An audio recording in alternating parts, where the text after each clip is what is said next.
Cheating is the stupidest and most unjustified risk that one of the spouses can take. Do you know why? Because in the end, everyone remains unhappy. The wife cheated on her husband but decided to confess a year later. She did not think about what consequences this could lead to. You must be Mrs. Brown. Please call me Sandra, and you're Mark, right? That's correct. So, Sandra, what's the urgency? You mentioned on the phone that it's a matter of life and death. Yes, it is. Not mine, but someone I know. A man. I understand you've been counseling my husband? Yes, on and off for the past 10 years. I want to emphasize that as military psychologists, we adhere to the same code of ethics as civilian counselors. I can't disclose specifics of our sessions. 10 years, that's quite a long time. I didn't realize. I knew he was in the Army, but military counseling? Once in, never out, is our motto. Your husband served as a sniper in an infantry regiment. We often see them here at the clinic. Unlike most soldiers who may never see the impact of their actions, snipers have a different experience. They see their targets up close, know who they're hitting, and witness the consequences. So, Dave, did he eliminate people? Mark noticed the sudden pallor in the woman's face, clearly frightened. He offered her a glass of water before continuing. Oh, definitely, Sandra. And it wasn't just soldiers either. You're aware of the conflicts the Australian Army faced during the recent Middle East engagements. It wasn't a straightforward scenario of one uniformed side shooting at another. The majority of the adversaries were dressed as civilians, and they didn't hesitate to involve people in delivering grenades and rockets. Your husband's responsibility was to provide protection to his company from all threats, if you catch my drift. Sandra deciphered the implications behind the words of the counselor in military attire and understood why her quiet, kind husband had required support. Yet, it was unsettling how much she remained unaware of about him. Dave never discussed his experiences there with me. He really wanted to, needed to, actually. But from what he's told me, you've been quite absorbed in your own troubles lately, and he didn't want to burden you with his issues. Is that why you're here to see me? He mentioned that your problems seem to be resolving, and he was planning to open up to you. I've done everything I can. Now he needs someone he loves, and who loves him, to confide in. He needs acceptance. He was eagerly anticipating that from you. I can assure you, I don't think I'm violating confidentiality by saying that carrying all that pain was really taking a toll on him. No. Can you tell me, has he mentioned me recently? No, I haven't seen him in about a month. Well, goodness, this is quite embarrassing. What if I gave him some upsetting news? Could he react violently? He mentioned threatening to harm someone close to me. I need to know, is he serious? I'm walking a fine line here, Sandra. But without knowing the specifics, my initial reaction would be no. Dave's response to his military experiences, if anything, made him more gentle than before. It had to be serious enough to provoke a return to his past, to a time when he had to neutralize without hesitation, to protect what he valued above all else. Can you share what the troubling news was? I have plenty of time. I don't have any more clients, and my wife is away this week. He patiently awaited as a flurry of emotions danced across the captivating woman's face like a shifting kaleidoscope. Beneath it all, pure, unfiltered terror lurked. He inferred that whatever she had to disclose was deeply humiliating, yet her desire for peace of mind was undeniable. Finally, I'm not sure what Dave may have mentioned about me, my issues. Just begin at the beginning, Sandra. From when you first met him until he allegedly made this threat. I met Dave 8 years ago. I was instantly convinced he was my soulmate. We tied the knot within a year. At the time I was waitressing, but always harbored ambitions for a career. Dave supported me in completing the degree I had to abandon due to financial constraints. We had an informal agreement that I would work for a few years before starting a family, something we both desired. Everything went according to plan until a couple of years later, my mom got breast cancer. She couldn't cope with the disease. Dave was great. He helped me get through it all. I suppose that's what you wanted when you said that he was so concerned about my support that he didn't have a chance to talk about his past, about his problems. Mark nodded and waited. I was tested for the breast cancer gene and I had a positive result. Despite the fact that my mother detected the disease early, it was already too late. Dave supported my decision to have a double mastectomy. I couldn't take the risk. Since it was considered a planned operation, our insurance did not cover it. Dave made sure that I had the best surgeon and covered the financial losses when my savings became scarce. Sandra paused, old wounds resurfacing. Was it difficult? Incredibly. Despite counseling before the surgery, it didn't hit me until afterward. I felt like I lost my womanhood. Intimacy with Dave was non-existent for a long time. I couldn't bear the idea of him seeing or touching me naked. Thoughts of having children were put on hold as I tried to cope. Yes, Dave mentioned that period. He understood. Not many women have someone as patient and understanding as him. Sandra's gaze dropped, the truth of the statement weighing heavily on her troubled conscience. The therapist encouraged her to continue. So, you made the decision to undergo breast reconstruction? Yes. We couldn't afford it, but Dave refinanced his house to cover the expenses. He wanted me to maintain the same size I was before. He said he loved me just the way I was, but I opted for a slight upgrade. I was barely a B cup before, but I went for a full D. I had the procedure about 8 months ago. I was in discomfort for a couple of months, which meant poor old Dave still didn't get any attention, but it did give me the confidence to return to work. I even got promoted. Sandra paused again, lost in thought. Mark thought it might be helpful to provide some additional context. Yes, this was when Dave began coming to see me once a week. His own issues were worsening as he focused on supporting you. He was really looking forward to you getting better so he could address his own problems. You must have noticed something. Well, in hindsight, he did seem a bit down for the last month or so, and his nightmares became so severe that I suggested he sleep in the spare room. The counselor's impression that this woman was entirely self-centered was solidifying. He redirected the conversation back to the main point. He had everything planned, you know. He was going to rent a cabin in the woods for a week and open up. How did that go?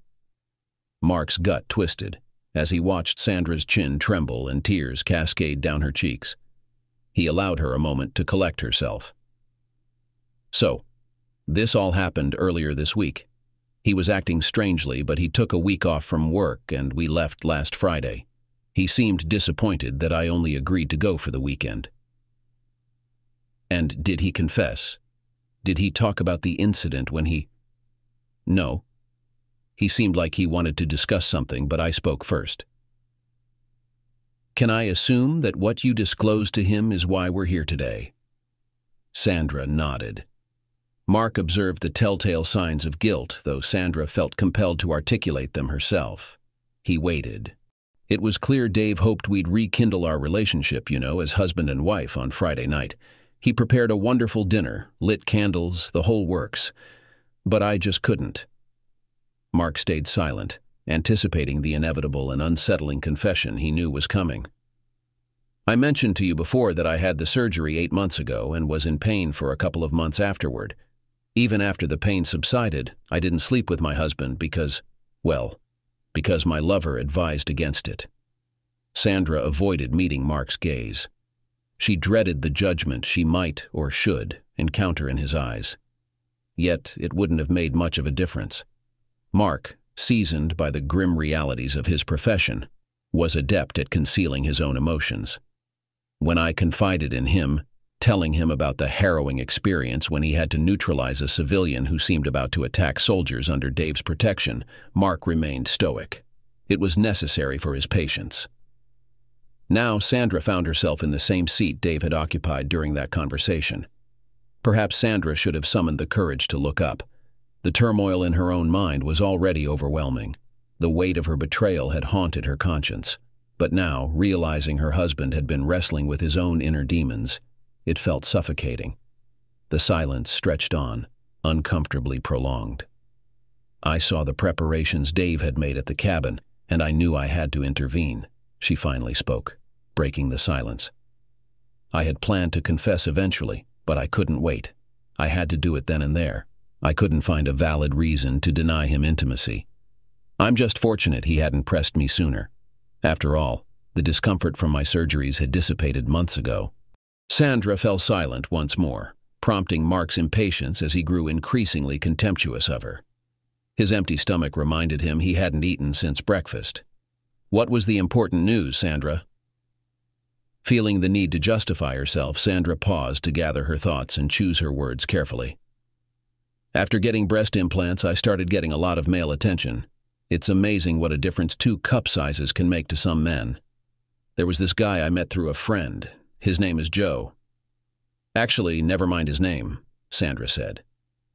Mark couldn't help but notice Sandra's peculiar glance over her shoulder at the empty parts of his room at this moment. It struck him as odd. We started talking. Initially, it was just when we were hanging out with friends. Then it became just the 2 of us.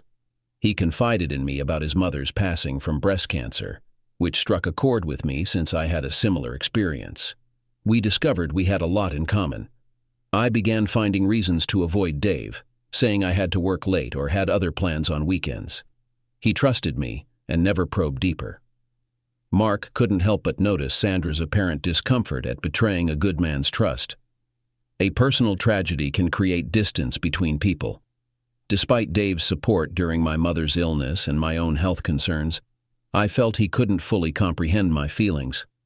But then, this other person, he seemed to understand me on a deeper level, as if he could anticipate my thoughts. Our bond grew stronger. Sandra paused to wipe her tears. Mark interjected, growing impatient. When did all of this happen, Sandra? I met him about 6 months ago. So, around a month after your surgery. Well, I suppose I don't need to hear more about your connection with this person. It's clear you engaged in an emotional affair. Thankfully, it didn't escalate to physical intimacy. From what Dave has shared with me about you, I know you both agreed to discuss divorce before seeking physical intimacy with others. Mark felt a chilling sensation as he heard the sudden sob from the woman seated before him. He was aware of Dave Brown's troubled state and assumed his wife understood it too, even without the specifics. Could she really inflict such pain on him? Awful thoughts screamed in Mark's mind, leaving him speechless and struggling to maintain his professional composure. Sandra continued to sob, her face buried in the floor. It was time to address the issue at hand. Mark had a duty to the army and to Dave. Sandra, tell me exactly what you said to Dave at the cottage. His authoritative tone left no room for defiance. Sandra replied automatically. I wasn't prepared for that conversation on Friday. I decided to accelerate my plans on the spot. And I told Dave I no longer loved him and wanted a divorce to marry someone else, my soulmate. How did he react? Specifically, he became distant and expressionless. He said he thought he was my soulmate. Then he asked if I had slept with the other man. Mark's increasing dread escalated as he pondered the significance of the woman's response to her husband. He understood the weightiness of the situation. What did you tell him, Sandra? I couldn't. I just couldn't bring myself to do it. I couldn't inflict that pain on him. So I said nothing. But I think he figured it out anyway, that I'd been involved with John. We were in love. Dave just turned away from me. I think he might have been crying. I waited for him to process everything so we could discuss our separation.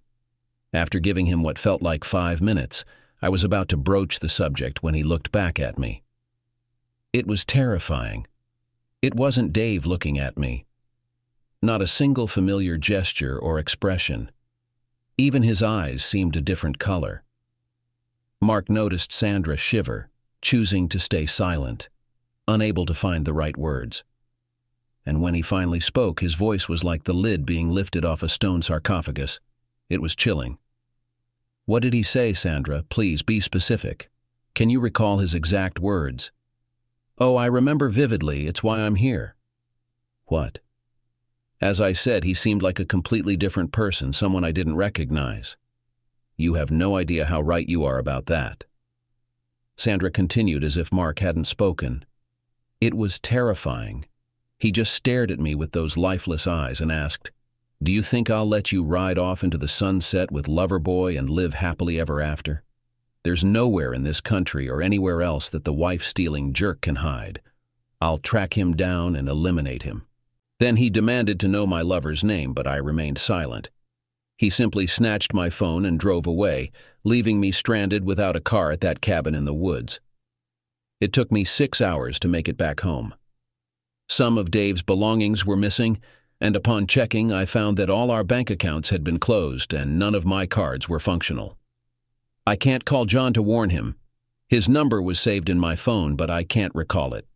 I'm not concerned about the call log exposing John to Dave, as I rarely contacted him from my cell or home phone. His name is buried among 40 or 50 others. I'm hesitant to reach out to our mutual friends to relay a message to John, fearing Dave might be monitoring me somehow. I suspect he's keeping an eye on the house. I can't even go to John's place to warn him. I feel trapped and clueless about what to do. I can't reach out to my soulmate without putting him in danger from my husband. I'm terrified that John might show up at the house after failing to get in touch with me. That's why I've come to you. I want to see John, but I can't do it without jeopardizing his safety. Should I be afraid? Is Dave capable of following through with his threats?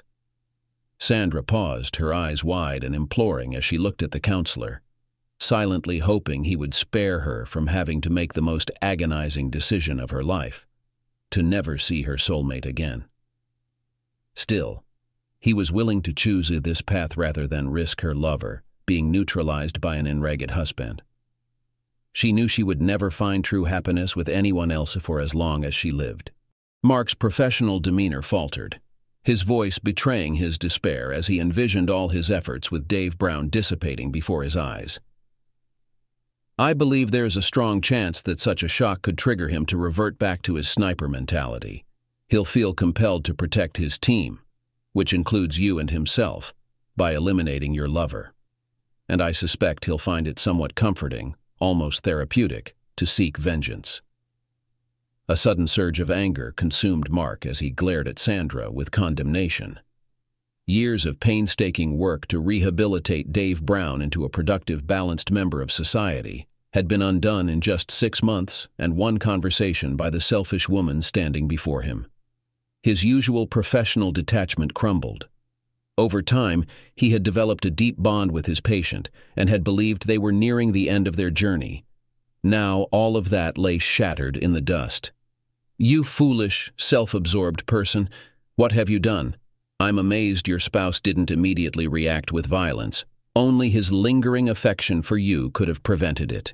And as for the despicable individual who contributed to breaking Dave's heart, I wouldn't bet a penny on them lasting 30 minutes once Dave discovers their whereabouts. Leave my office this instant, you disgraceful person. Excuse me, you can't address me in such a manner.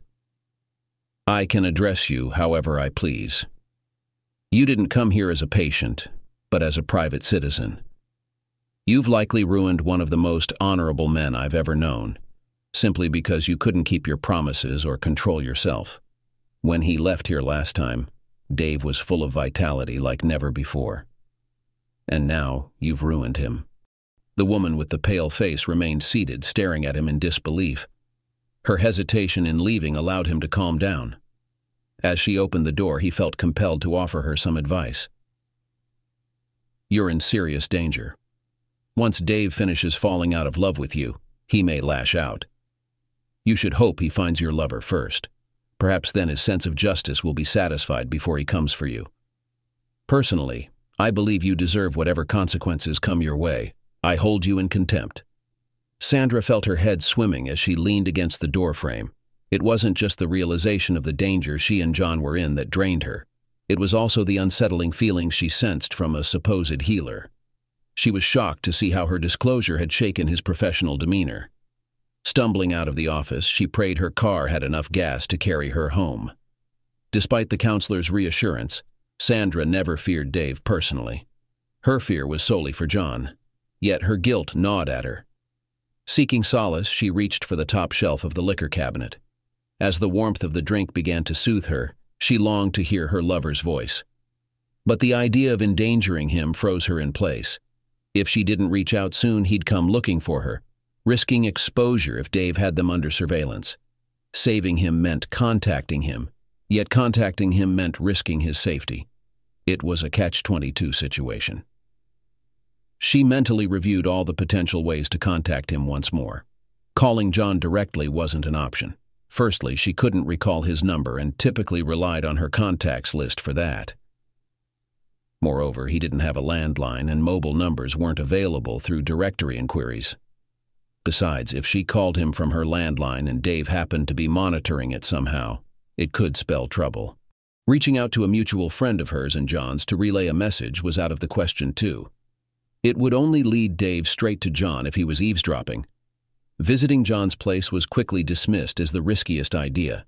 After 2 strong drinks, a solution emerged seemingly out of nowhere.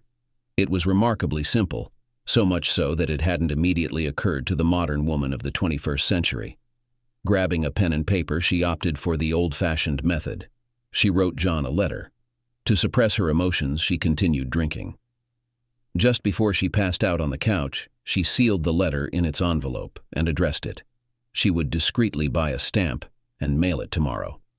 3 days later, with a mix of anger, frustration, and a hint of fear, John tossed the letter onto the floor. It had awaited him in the mailbox upon his return from a week-long trip. Seething, he reached for the same brand of sherry that Sandra had drowned herself in the night she wrote the letter. Recalling the contents of Sandra's message and casting a wary glance at the darkness beyond his lounge window, he closed the blind. Then, grabbing both the open letter and the open bottle, he headed to the kitchen to contemplate his next move. Taking a swig from the bottle, he began to reread the letter. My dearest John, I'm writing to inform you of the disastrous events that have unfolded since last Friday. I fear they may spell the end for us, and we may never cross paths again. Upon arriving home last Friday, I discovered my husband had prepared a bag for me and whisked us away to a cabin he had rented in the woods. He had gone to great lengths to create a romantic retreat, clearly hoping to reignite our intimacy. However, I simply couldn't betray you in that way. It felt like cheating. I confessed everything to him. About us, our love, how we complement each other's very beings. I pleaded for a divorce so that we could be together indefinitely. He fell silent, and I knew deep down he wouldn't take it well, but I had hoped he might acquiesce for my happiness. Instead, he asked if I had cheated on him. Caught off guard, I couldn't deny it, and he realized the truth. That's when he threatened to hunt you down and harm you. The anguish in his eyes made it clear he was serious. He abandoned me at the cabin, taking my cell phone with him. If you receive any calls or messages from him or anyone unfamiliar, pretend we have a vague acquaintance from work or elsewhere. Upon returning home, I discovered our funds depleted and cards canceled. I've been scraping by with what little was in my purse and what I've borrowed from friends. I'll be back on my feet after my next paycheck. Dave seems to have influenced some of my friends, as I've received a few harsh messages from them. On Monday, I found out that Dave was seeing a therapist because of his military experience. I consulted his therapist to assess the threat to you, and he confirmed it. It appears Dave may have been affected psychologically by his time in the Middle East. My love, I am utterly ashamed to have placed you in danger like this. I hope you can find it in your heart to forgive me, as everything I did was with the intention of securing our eternal happiness together. Sweetheart, it seems we have 2 options.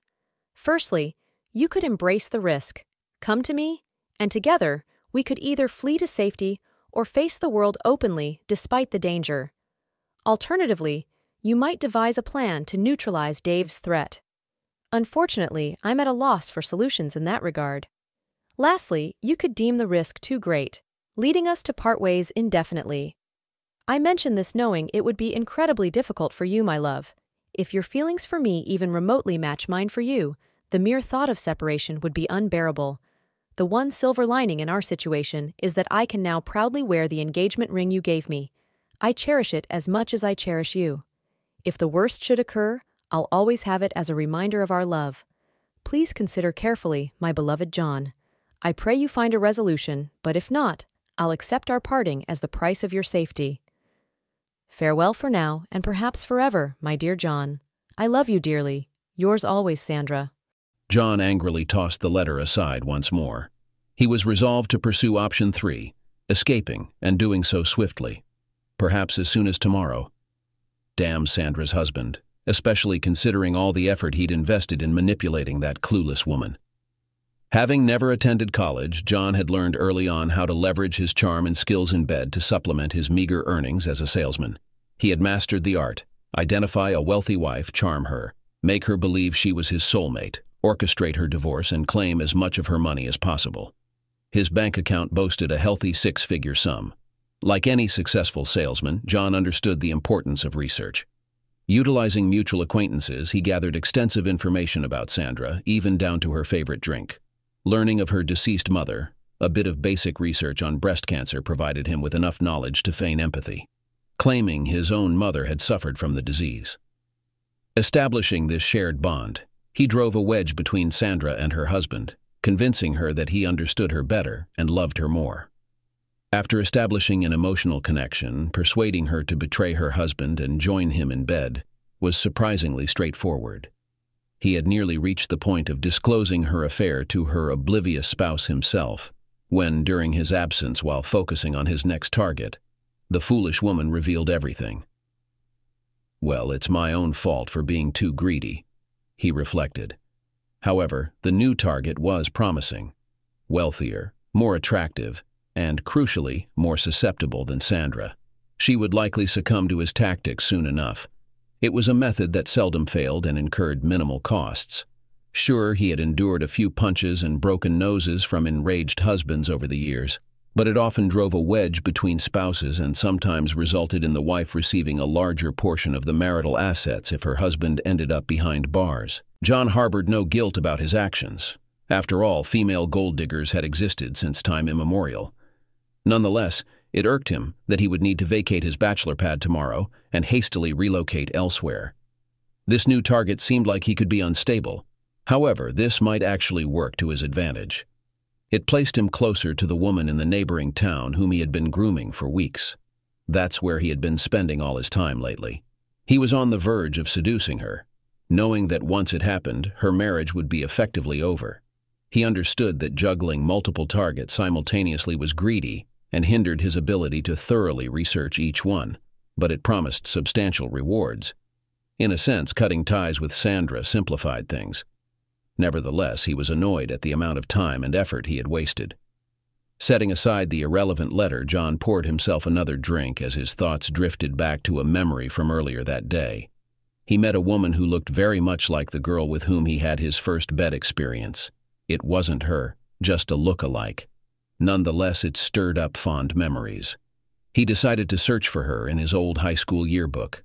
John had lived a minimalist life, eschewing possessions in favor of mobility. Despite this, he held on to a select few personal items: his childhood scrapbook, his scout scarf, and his old yearbook. Retrieving his belongings from atop the bedroom cupboard, John carried them to the kitchen table. With both hands, he flattened the scrapbook and blew away the dust, eagerly anticipating a journey down memory lane. As the dust dispersed, it revealed something that initially puzzled John, then filled him with dread. Strangely, he didn't feel the urge to flee, nor did he consider fighting. He knew instinctively that escape was futile. All he could do was gaze at the red laser beam now visible amidst the sparkling motes of dust, a beam emanating from outside, penetrating the kitchen window at a 30-degree angle and converging on his chest. Dave's conclusion. Years later, Dave Brown still found the absurd image he had glimpsed through the scope of his illicit rifle to be one of the most amusing he had ever encountered.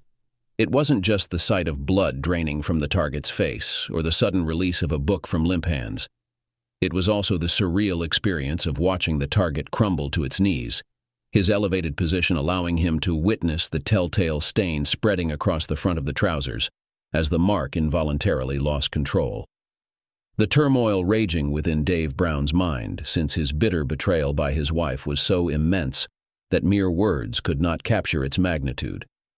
His guilt over his actions during his service in the Middle East and the atrocities he had been compelled to commit had reached a breaking point in recent months, evidenced by his relentless nightmares. But there was another layer of guilt as well. Keeping his full history from Sandra, the most important person in his life, meant she could never truly know him. He felt as though he were hiding a crucial part of himself from her. For what felt like an eternity, he had yearned to pour out his heart, yet he had held his tongue, mindful of her recent suffering. He compared his inner turmoil to a festering wound. Desperate for relief, he needed to lance it, to purge the poison with words that he needed Sandra to hear. Until recently, he couldn't bring himself to do it, unwilling to burden her further.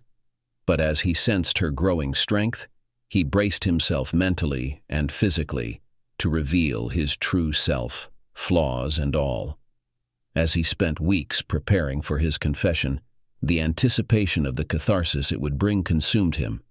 Yet, he also feared her rejection upon learning his truth. His astonishment was profound when she preempted him, laying bare her own secrets, leaving him stunned.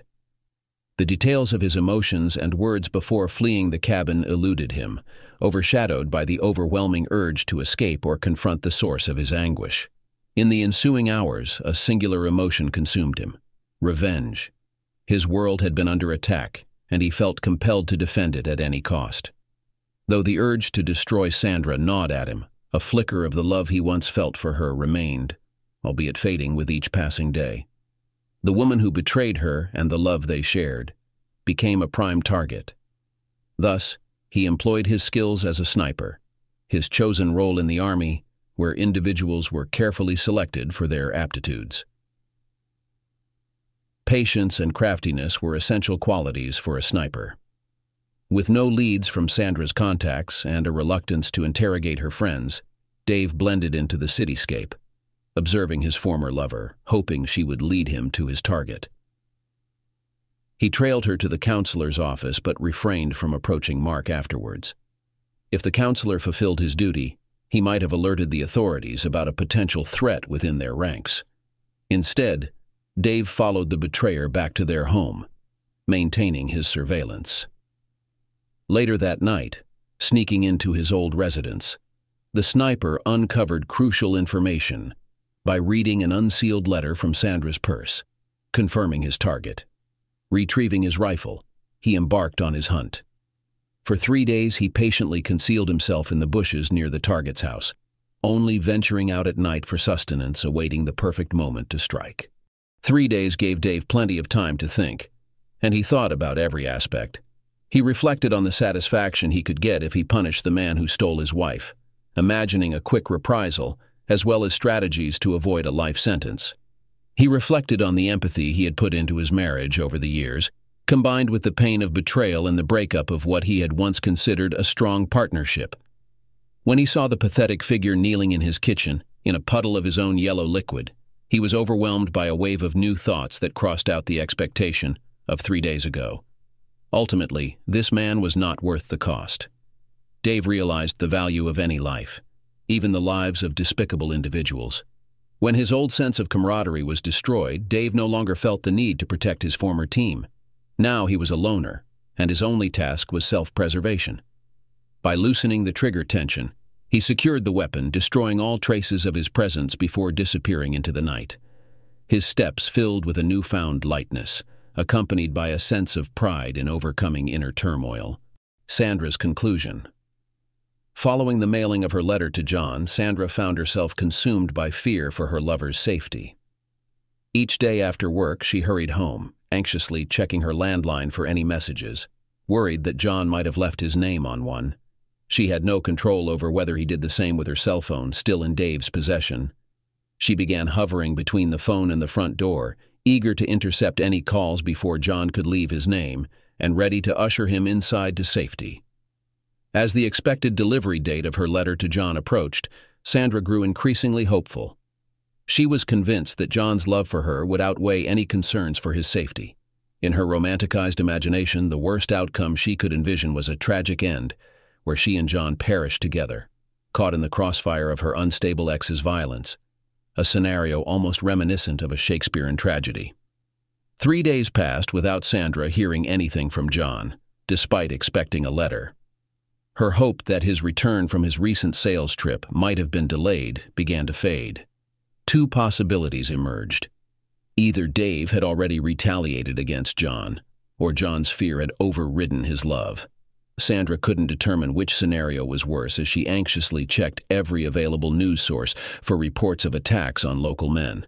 As it became evident that Sandra had lost John's affection, her remaining friends grew concerned for her, aside from those who had distanced themselves due to her betrayal of David. 2 of them invited her to a bar where they introduced her to Susan, a new acquaintance. After a few drinks, Sandra became emotional, questioning how a man who had bought her such an expensive ring, a full 1-carat diamond no less, could abandon her so easily. When Susan examined the ring, she became noticeably quiet. After much prodding, she revealed that as someone who worked in a jewelry shop, she knew its true value. An authentic 18-carat gold ring with a 1-carat diamond was worth thousands, while a gold-plated ring with a convincing cubic zirconia was worth only a fraction of that.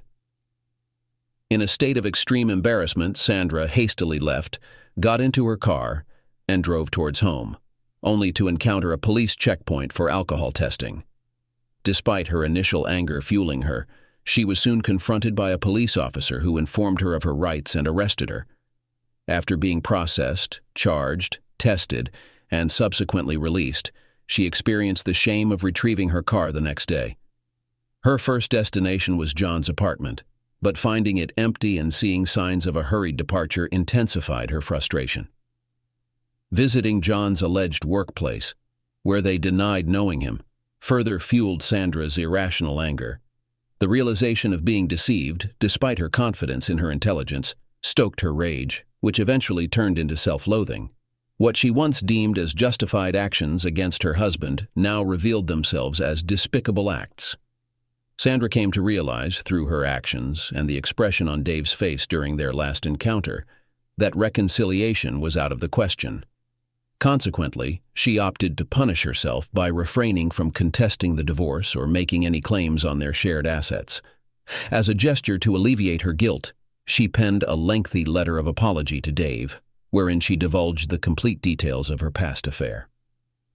Secretly, Sandra harbored a hope that Dave would eliminate John in a manner that wouldn't implicate him, yet would allow her to express her contempt. With the expectation that Dave might still be keeping tabs on her, Sandra left the letter on the kitchen table. Over the ensuing week, Sandra's routine settled into a familiar pattern. She would labor through her day, her mind consumed by bitterness at feeling deceived. Returning home, she would find the letter undisturbed and proceed to drown her sorrows until her thoughts grew hazy. In this intoxicated state, she could convince herself that John had chosen her an exquisite ring, that she had misunderstood his profession, and that he was clandestinely plotting their escape.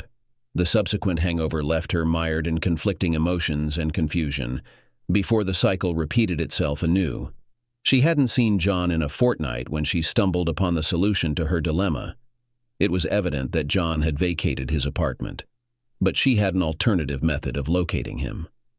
During their time together, he had insisted on installing Find a Phone software on both of their mobile devices. She pondered his intentions now. Did he do it to keep track of her proximity?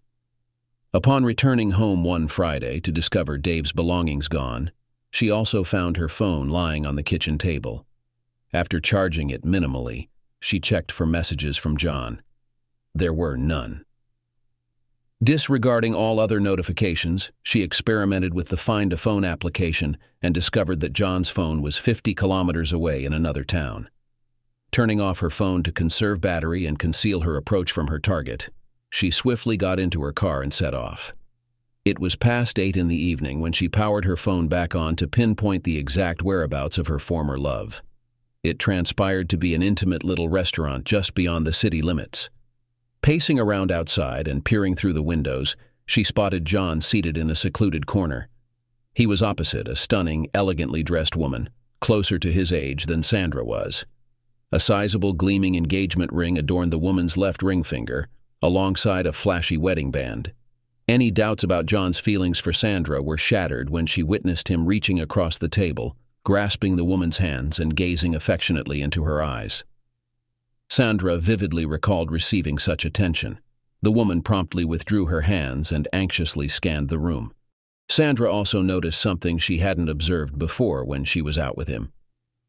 Whenever the woman's attention drifted away, John's face would ease into a neutral expression, only to light up again with a radiant smile once her focus returned to him. Sandra came to the realization that the guy was a predator, deriving pleasure from seducing married women. She hadn't imagined the extent of it all. She hadn't fathomed that he purposefully destroyed marriages to lay claim to the divorce money. The thought would have only made her feel more foolish than she already did. She simply continued to gaze out the window, recognizing all the familiar maneuvers of the man. Realizing that he was in the midst of seducing his next target, Sandra was torn between jealousy and a desire to warn the woman about what she was getting herself into. She opted against confronting John and his target right then and there. With the fury coursing through her, she knew she'd likely be arrested for assault. No, she resolved. She'd wait until the woman was alone to inform her of the treacherous snake pursuing her. Sandra returned to her car and positioned it towards the exit before settling in to wait. As John escorted the attractive woman to her car, Sandra struggled to suppress the impulse to run him over. If she could have targeted only him, she might have succumbed to the temptation. The couple approached a Lexus parked adjacent to John's vehicle. In the dim light, Sandra observed John embrace the woman and share a passionate kiss. There was no sign of resistance from her. Judging from the apparent stage of their budding relationship, Sandra speculated that John would otherwise behave impeccably and refrain from making advances. He seemed adept at playing the long game. She observed him gallantly open the Lexus door for the woman and bid her good night, standing and waving until she was out of sight. Starting her own car, Sandra decided to tail his latest conquest. Her intention was to confront her with some home truths once they reached her residence. However, her plan went awry when the woman drove straight through a pair of opening iron gates leading to an opulent mansion. The gates nearly closed before Sandra could reach them. She watched as the car disappeared behind the vast house, several hundred meters beyond the gate. Sitting there, torn about her course of action, Sandra ultimately reasoned that she owed the woman only a small gesture, acknowledging their shared humanity. Retrieving the notebook Dave had left in the glove box to log car services, Sandra began to jot down the essential details. Despite the limited space, she stuck to the facts, witnessing the hand-holding and kissing, realizing she was John's final victim, and the toll it took on her once-happy marriage. After folding the pages, she pulled up alongside the mailbox and slipped them in before driving away, feeling a sense of relief, but also grappling with the realization of how easily she had been deceived. Her guilt over betraying Dave gnawed at her, challenging her belief in her own decency. To silence her inner turmoil, Sandra turned to alcohol, grappling with the knowledge that she had abandoned a good man who relied on her, all for nothing. Her work performance suffered, and coupled with losing her license due to a DUI, she was fortunate to retain her job, albeit with a demotion. With finances dwindling, Sandra was forced to sell her house. In the sluggish market, she barely managed to break even on the transaction. The last thing she packed was an unopened letter addressed to Dave. Left without parents, being the only child in the family, with a thinning circle of friends, Sandra was distrustful of life in general and men in particular. She never trusted the intentions of men who showed interest in her. At one point, her lack of interest in men led her to believe that she might be of a different orientation. This belief persisted until the morning when she woke up with a hangover and realized that she had the taste of another woman in her mouth. Her waning self-confidence forced her to choose partners who were not suitable for her, convincing herself that she deserved the mistreatment they subjected her to. Some of them cheated on her, and she unconsciously rejoiced in the pain. By the time she found a friend who helped her change her life and find a decent man, it was too late for her to have children. She was content, but at the same time lonely, when her life came to an end.